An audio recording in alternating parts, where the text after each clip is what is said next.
The biggest current news that's been on every social media platform, every blog site, and every YouTube platform is Tory Lanez being stabbed while serving his time in prison. Tory Lanez has been in prison since 2023 over allegedly shooting Meg Thee Stallion. That would get him a 10-year sentence, which his earliest parole date will be in 2029. While in prison, Tory has made several attempts to appeal his case, but just around a week ago, in May of 2025, Tory was attacked at a housing unit in California's correctional institution in Tehachapi and was stabbed 14 times, including 7 wounds to his back, 4 to his torso, 2 to the back of his head, and 1 to the left side of his face, and it said both of his lungs had collapsed. And the man behind the stabbing will be a man known as Santino Casio, and he was a known killer in and out of prison, and I will detail his story, so let's get into this case. A man named Michael was at the El Dorado Club in Lancaster on March 2nd, 2002. He had been there for 5 or 10 minutes when he had get into an altercation with a Hispanic man who tried to take his wife's drink. The man who tried to take the drink shoved Michael and started to make a fist. Then someone came from behind Michael, shoved him, and pushed up his shirt. Michael was then stabbed 3 times. He didn't see who stabbed him. He didn't even know he had been stabbed until his wife saw the blood on his shirt. While they were leaving, he saw a Hispanic man and a woman running from the club. The man handed something to the woman, and the suspect was alleged to be Santino. Michael was in a hospital for about a week. His lungs were punctured, and a tube had to be inserted to help him breathe. On April 7, 2002, a woman named Valerie was working at a 7-Eleven. The store was near a park. A young man then came into the store, and he was gushing the blood through his neck. He asked her to call 911. She recognized the man as a regular customer named Jose. Jose then fell to the floor. There was a black car in front of the 7-Eleven with 2 men inside, and the man who appeared to be the victim was waving at the car. The Lancaster Division of the Los Angeles County Sheriff's Department received a report that a crime had been committed at the 7-Eleven. The suspect was once again believed to be Santino. The next event happened on June 8, 2002. A woman only identified as Purcell would later state that she was at a party of someone named Bernadette on the evening of June 8, 2002. She heard Santino and his girlfriend Evelyn get into an argument. Evelyn was only 13 years old. Purcell and Santino left the party together, but they returned a short term later, and they left again, but this time with Evelyn. They stopped at Evelyn's parents' house, but Evelyn did not want to get out the car. She began to cry. Santino reached back to hit her. They then went to a woman named Ruby's house. Santino and Evelyn went into a bedroom, and they began to argue.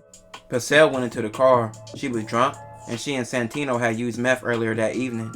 Purcell started to drive away, intending to get some more meth, which at the time she used every day. She stopped and talked to Santino's cousin Janet. While they were talking, they heard several gunshots from the house. Santino walked out the house and got into the car. Purcell asked him what happened and if he had shot Evelyn. Santino made a gun gesture with his hand and drawed it across his upper chest. Evelyn later died from the shooting. A woman named Elaine was at Ruby's house on June 8, 2002. Ruby and Santino was cousins. Elaine was sitting outside smoking a cigarette with Janet, also Santino's cousin, when they heard the gunshots. Purcell was also there too. Santino ran out saying, "I gotta get out of here." He seemed pale, shocked, scared, and confused. He did not ask anyone to check on Evelyn. He asked Purcell to take him somewhere. Before the shooting, Elaine heard Santino and Evelyn arguing. Ruby was high on meth that night as well. She did not see anyone else take drugs. Janet had seen Santino with a duffel bag that appeared to have a gun in it. Later she seen the same bag in a bedroom that Santino and Evelyn were staying in. An investigator of the coroner's office arrived at the house and was directed to the room that Evelyn's body was in. He observed a large gaping gunshot wound on the left side of her face. He believed that the shotgun was only a few inches from her cheek when it was fired. There was blood and tissue in the ceiling and all over the bed. The crime scene investigators lifted only one readable print from the shotgun.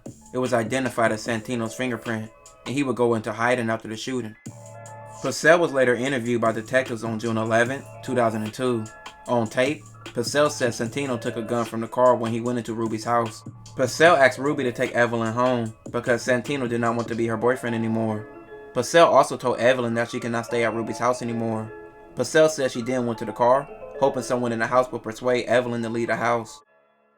A woman named Yolanda later told police on June 20th, 2002 that Santino came to her house sometime between 3 and 4 in the morning with 2 girls.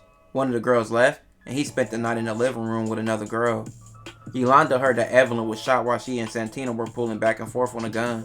Yolanda also heard Santino and Evelyn had an argument before the shooting. The next day, Santino put on a wig and went outside to help Yolanda wash her car. He told her he planned to have someone report a sighting of him outside of Antelope Valley to throw the police off. Yolanda took the police off, and the detectives came to her house and arrested Santino. After being arrested after Yolanda tipped off the police on June 20th, 2002, Santino was interviewed by the police. Santino stated that he'd been involved in a relationship with Evelyn. On the night of the incident, they had gone to a birthday party for Bernadette, his friend's sister. Evelyn ran into the house, and Santino knocked on the window and demanded that she came out. He got agitated, and he left. A short time later, he returned to take Evelyn home. He yelled at her for making a scene in front of his friend. He drove her to her brother's house and yelled at her mother to come get her. Evelyn did not want to get out the car. They went to another house, and Purcell was still with them. Evelyn went into the bedroom and slammed the door, which Santino eventually followed. From Santino's words, when he walked into the bedroom, Evelyn was holding a shotgun, and she was standing on the bed. She asked Santino if he wanted her to kill herself. He stated he didn't hit her in the face. Santino stated he asked her, "Do you really want to die? Do you really want to kill yourself?" And he said he pulled out two guns, which one was empty. He said he pointed the empty gun at her and pulled the trigger. He said she handed him the shotgun after that. Santino put his loaded handgun away and grabbed the shotgun and held it. At some point, he said he kicked her because she did not appear to be listening to him. He pulled the shotgun up and saw a cloud of smoke and just realized like that, damn, I shot it. Santino left the shotgun where it fell and ran out the house still carrying his handgun. He got into his car where Purcell was still waiting and told her to drive away. She asked if he domed Evelyn. He said it was an accident. Santino also confessed to attacking Michael at the El Dorado Club in Lancaster. He said the incident happened when his friend called him over and said, "Hey, come get my back. This fool is tripping." Santino saw his friend and the man get into a fight. He stabbed Michael a total of 4 times in the neck, shoulder, and lower back. He then walked away from the club after the stabbing. The final incident to which Santino confessed occurred at the 7-Eleven in Palmdale. The incident happened because the man kept calling Evelyn and trying to talk to her. Santino took the telephone and told the man that Evelyn was his lady. Santino said the man called back and asked Santino his name because if he seen him, he was going to kill him. Santino heard the man say something about McAdams Park and went over there with Evelyn's brother, who had a knife. Santino had a gun, but didn't want to take it. When they got off the car, they saw a 3 bald-headed man. One said, "What's up, man?" Santino walked up to the man and just stuck him in the neck, and that was the most blood he ever seen come out of a man. But Jose survived the stabbing. But with so much evidence against Santino, several witnesses, fingerprints, and him also admitting to the crimes, he received 2 attempted murder charges and also a murder charge, and he received multiple life sentences. But behind bars, Santino's crime sprees wouldn't stop.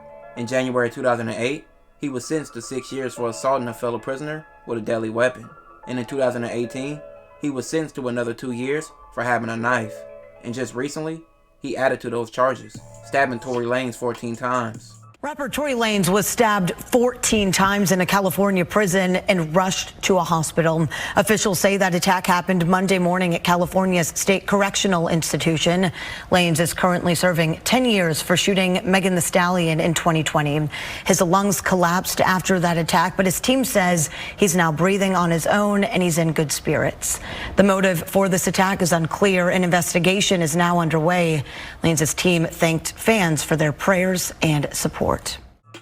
Tory Lanez is now in stable condition, and Santino was facing more charges, but that wouldn't matter with him already having multiple life sentences. With more evidence coming out about Tory Lanez's charges, he's hoping he can get his charges overturned. As Tory Lanez recovers in a hospital after a prison stabbing attack, his father and supporters gathered today to demand his release. The former rapper was convicted of shooting Megan Thee Stallion. Fox 7's Christy Fajardo tells us about the claim of new evidence. Bringing it to light now was made necessary by the events of this week. Just days after rapper Tory Lanez, also known as Daystar Peterson, was attacked in prison, his attorneys are calling on Governor Newsom to pardon or commute his sentence, insisting they have new evidence Lanez didn't shoot superstar Megan Thee Stallion, but it was instead her former best friend, Kelsey Harris. And they say Harris's one-time bodyguard, Bradley James, was spurred by conscience to come forward. Mr. James informed Unite the People that he was witness to the conversation Miss Harris had where she stated she had the gun, she fired it 3 times. In essence, Mr. Peterson never shot anybody. Let me know what y'all think about these situations in the comments.